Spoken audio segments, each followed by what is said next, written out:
Recording studio Mumbai.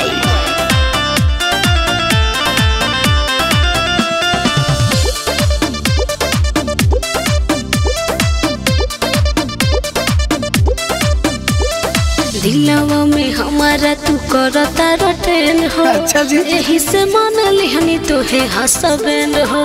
ओह my god, thank you for your love. ए राजा बोला। दिलवा में हमारा तू करता रटन हो। अच्छा। यही से मान लिहनी तो है हसबैंड हो। नहीं में अपना सवार जाएगा, नहीं में अपना सवार जाएगा।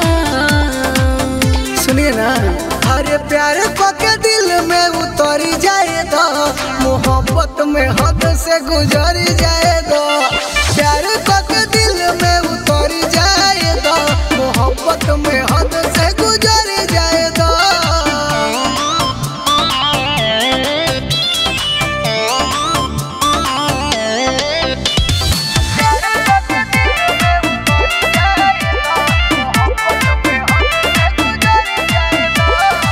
बानी बसौले दिल में तो हर तस्वीर जी। अच्छा। चाहे दीदार में न धरे नहीं धीर जी। तो कर लीजिए, मना किसने किया है। तोहरे जो सहाल बाटे हमर रानी, मनमा कोई लो चाहता तो है मन मानी। देहिया सनहिया में बिखर जाएगा, देहिया सनहिया में बिखर जाएगा। ऐसा क्या ए राजा अरे प्यार के दिल में उतरी जाए तो मोहब्बत में हद से गुजर जाए तो। प्यार के दिल में उतरी जाए तो मोहब्बत में हद से गुजर जाए तो। मोहब्बत में हद से गुजर जाए तो।